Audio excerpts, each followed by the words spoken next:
பாத்திரா முள்ளு கையில் குத்திக்க போகுது பாருங்கள் எவ்வளோ பெரிய மீன். வணக்கம் மக்களை, இந்த வீட்டில் நம்ம எதை பற்றி பார்க்க போகிறோம்னா கேட் பீஸ் பிடிக்கலாம், கிளைமேட்டு நல்லா இருக்குது அப்படின்னு சொல்லிட்டு வீட்டிலேருந்து அப்படியே ஒரு நடைப்பயணமாக பயணம் கிளம்பிட்டேன். நான் பாட்டில் போகும்போது பார்த்துட்டே வந்தேன், கருமையெல்லாம் அதிகமாக இருந்துச்சு. சரி மழை இன்றைக்கி கண்டிப்பாக வரும், மழை வர்ற டைமில் மீன் கிடைக்கும் நல்லா அப்படின்னு சொல்லிட்டு நானும் பொறுமையாக நடந்து வந்துக்கிட்டே இருந்தேன். வீட்டிலேருந்து பார்த்திங்கன்னா கொஞ்சம் தூரத்து பக்கத்தில் தான், நம்ம ஊருக்குள்ளே தான் இருக்குது இந்த ஸ்பாட்டு. நான் வந்துட்டு அந்த கேட் பீஸ்லாம் பிடிச்சிட்டு வீடியோ எடுத்துகிட்டு உள்ளே விட்டுருவேன். பசங்கள்லாம் பார்த்துட்ருப்பாங்க, எப்போவுமே அங்கிட்டு பசங்கள்லாம் சுற்றிட்டு தான் இருப்பாங்க. சரி நானும் சொல்லிட்டு கிளம்பிகிட்டு இருந்தேன். இப்போ பார்த்தீங்கன்னா அந்த ஸ்பாட்டுக்கு வந்துட்டு சுற்றி நல்லா பார்த்துட்டு இருந்தேன். மீன் மேய்ச்சல்லாம் தெரிஞ்சிச்சு. சரி ரைட்டு மீனை பிடிக்க ஆரம்பிப்போம் அப்படின்னு சொல்லிட்டு கூட ஒரு பையன் வேறு அங்கிட்டு சுற்றிட்டு இருந்தவன் தூண்டில் எடுத்துகிட்டு வந்திருந்தேன்.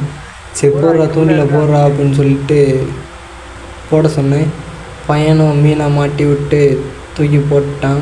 மீன் முன்னாடியே நான் பிடிச்சிருக்கேன், அத்துட்டு போயிடுது அப்படி இப்படின்னா. சரி ரைட்டு இந்த தடவை புட்றா இந்த தடவை அப்படின்னு சொல்லிட்டு உட்காந்துருந்தேன். நானும் அப்படியே மீனை வந்துட்டு கோர்க்க ஆரம்பிச்சிட்டேன் முள்ளில். சரி நம்மளும் இங்கிட்டு தூண்டில் போடுவோம், பையன் பிடிக்கலைன்னா நம்மளாச்சும் பிடிப்போம் அப்படின்னு சொல்லிட்டு மீனோட மண்டையெல்லாம் சின்னதாக பிச்சு நான் வந்துட்டு கோர்த்துட்டு முழு மண்டையை போடுறதுக்கு பிச்சு போட்டோம்னா வந்துட்டு நல்லா மீன் வந்துட்டு மாட்டும். முழு மண்டையை போடுறது, முழு மீனை போடுறது அப்படின்றப்போ மீனை கடிக்கும்போது முள்ளில் அவ்வளோவா மாட்டாது. சின்னதாக பிச்சு நம்ம முள்ளில் மாட்டும்போது கரெக்டாக முள்ளை வாய் வைக்கும்போது நம்ம இழுத்துடலாம். அப்போ பாருங்கள் ஒரு மீன் சைஸான மீன் பூக்காயிடுச்சு. சரி நானும் பார்த்தீங்கன்னா இழுத்துக்கிட்டே இருந்தேன், ஏன்னா பொறுமையாக தான் இழுக்கணும். அங்கே மீன் வந்துட்டு மாட்டினோடனே அங்கே மேலே துள்ளுறது வந்துட்டு தெரிஞ்சிருச்சு.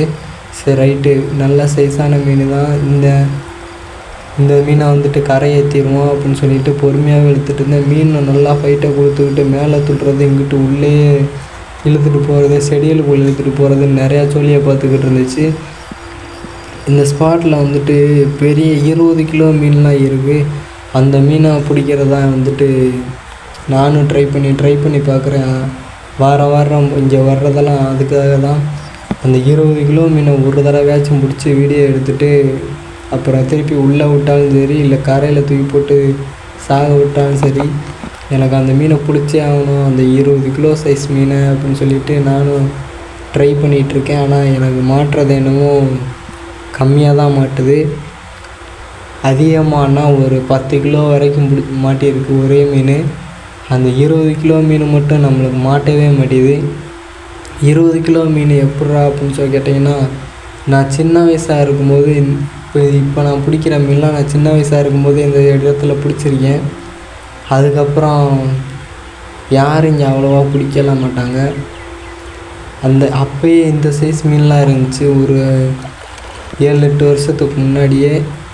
இப்போ பார்த்திங்கன்னா முன்னாடி இருந்த மீன்லாம் இருந்துருச்சுன்னா பெரிய மீனாக இருக்கும். அதை பிடிக்கணும் அப்படின்னு சொல்லிட்டு தான் நானும் ஒவ்வொரு டைமும் ட்ரை பண்ணுறேன். ஆனால் அது மட்டும் மாட்டவே மாட்டுது, குஞ்சு மீனாக தான் மாட்டுது.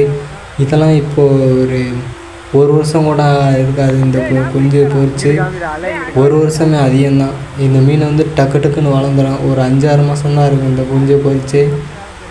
அந்த பெரிய மீனை தான் என்னைக்காச்சும் ஒரு நாள் பிடிச்சே ஆகணும் அப்படின்னு சொல்லிட்டு நானும் ட்ரை பண்ணிகிட்டே இருக்கேன். ஆனால் முடிய மாட்டேது.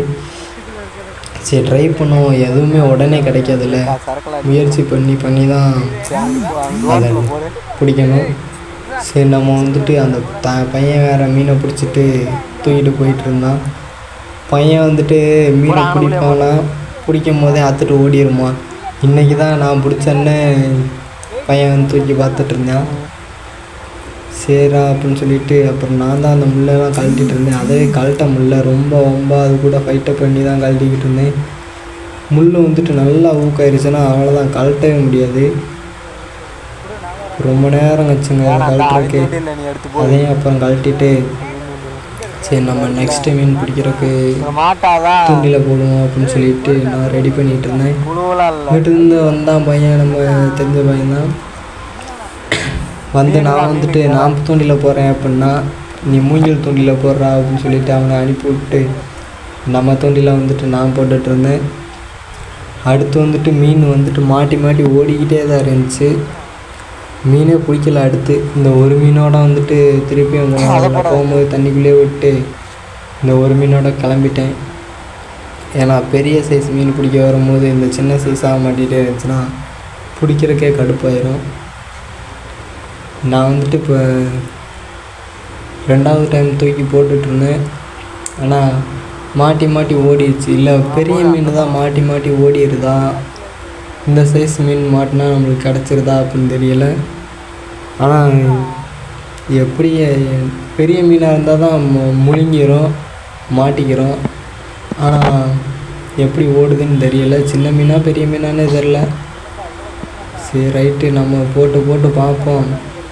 என்னைக்காச்சும் ஒரு நாள் கூட மாட்டாது. இது வரைக்கும் என்னோடய 4 ட்ரிபிள் காத்துட்டு போயிருக்கு இதே ஸ்பாட்டில். நான் ஒன்று 50 ரூபா 60 ரூபான்னு சொல்லிட்டு வாங்குவேன் ட்ரிபிளுக்கு. அந்த ட்ரிபிளுக்கு அத்துட்டு போயிடுது. 500 போட்டு லைன், அந்த ஃபிஷ்ஷிங் லைன் வாங்கி வச்சுருக்கேன், அதையும் அத்துட்டு போயிடுது. அதோட கெப்பாசிட்டி வந்துட்டு ஒரு 100 கிலோ வரும்னு நினைக்கிறேன். ஆமாம் 100 கிலோ வரும். அதவே அத்துட்டு போயிடுது. அவ்வளோ பெரிய மீன்லாம் இல்லை, ஆனால் செடிகளில் மாட்டி தான் அத்து விட்டுருது. முள்ளை பார்த்திங்கன்னா முள்ளுகளாக தான் கிடக்கும். செடிக்குள்ளே பூந்துருச்சுன்னா எந்த ஜென்மத்துலேயும் அந்த மீனை வெளியே